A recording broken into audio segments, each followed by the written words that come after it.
Morning. Guys, good morning po sa inyong lahat. Good morning po. Eto, may gagawin tayo isang electric fan bagong dating. Okay.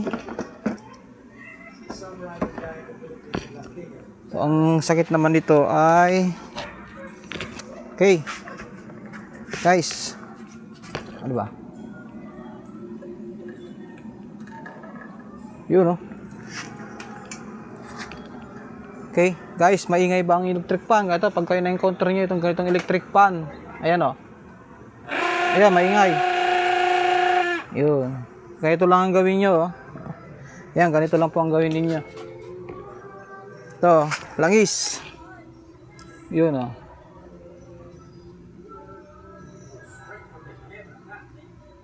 Yun. Ayan, langis lang, lalangisan nyo lang yan.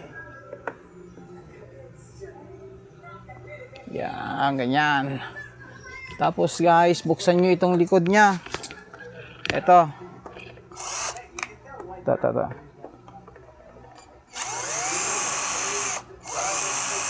Yan, buksan nyo yan. Yan, buksan nyo. Yun. Yan, sobrang dumi, oh. Tignan nyo.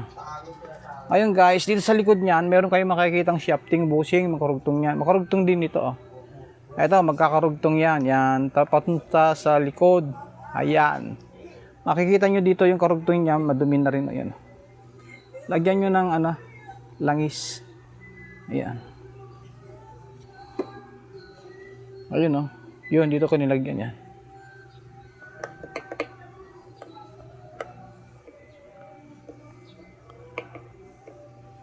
Ay, ano ba yan? Alaglag pa.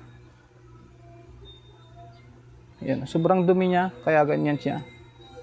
Ang mga electric fan, kailangan din ng linis niya, langis. Yan, importanteng may langis din po yan, kaya kailangan ang alaga din. Yun, oh. Lalangisan nyo yan kahit once a week lang. Depende po sa gamit yan. Ayan guys, nawala na, oh. Ba? Langis lang po yan pag ganun kaingay, oh. Ayan. Yan, wala na. Ba? Langis lang katapat niyan. Yan, wala kayong gastos, di ho ba? Pag dinala nyo sa manggagawa yan, sigurado, pag sa akin dinala yan, ay tigok ang 150, 250 na gawa. May kasama pang pyesa yan. Sasabihin ko may pyesa na papalitan. Joke lang yan. Sa akin, libre na lang yan, mga ganyan. Okay? Ito.